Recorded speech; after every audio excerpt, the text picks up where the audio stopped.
Hello বন্ধুরা, তো আবার নতুন ভিডিও নিয়ে তোমার সাথে চলে এসেছি। দেখো আমার মুখটা একটু ফোলা ফোলা লাগছে, কারণ আমার হয়েছিল মামস। আর অনেক দিন পর সেরেছে, তাও পুরোপুরি সারেনি। আমি এখন এসেছিলাম মামার বাড়িতে, আর মামা বাড়ি রাত্রেবেলা খেয়েছে, তার জন্য এখানে রয়েছি। আর এই দেখো আমি এখানে এসে ইঞ্জেকশনও দিয়েছি দাদুর কাছ থেকে, বাট আমার শিরা খুঁজে পাচ্ছিল না বলে ঠিকমতো দিতে পারিনি। 3টে ইঞ্জেকশন 3বার দেওয়ার পরও ওরা ঠিকমতো দাদু ঠিকমতো দিতে পারিনি। আর এই দেখো আমার মামার বাড়ি, এটা হচ্ছে আমার মার মামা বাড়ি। আর আমাদের বাড়িতে বেশি দূরে না, তার জন্য রাত্রেবেলা এসেছি ঘুরতে। আর বাবা বাদাম খাচ্ছিলো, বাদাম খেতে খেতে আমি একটুখানি মামিদের ঘরে গেছিলাম। যে মাও ছিল না, মাও গেছিলো মামা বাড়ি। আর মামা এখানে বসে টিভি দেখছে, আর মামি আমাদের জন্য ভাত রান্না করছে আর ফোনে কথা বলছে। দেখো এখানে।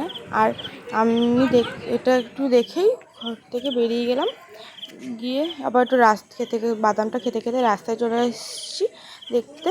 তো ভিডিওটা বেশি বড় করব না, কারণ আমার শরীরটাও তেমন একটা ভালো নেই, আর মুখটা আমার ফোলা ফোলা লাগছে, আমার নিজেরই বিশ্রী লাগছে। তার জন্য ভিডিওটা বেশি বড় করিনি, এইটুকুনি থাক। আর আমরা একটু পরেই খেয়ে দিয়ে বাড়ি চলে যাব। ভিডিওটা ভালো লাগলে একটা লাইক, কমেন্ট,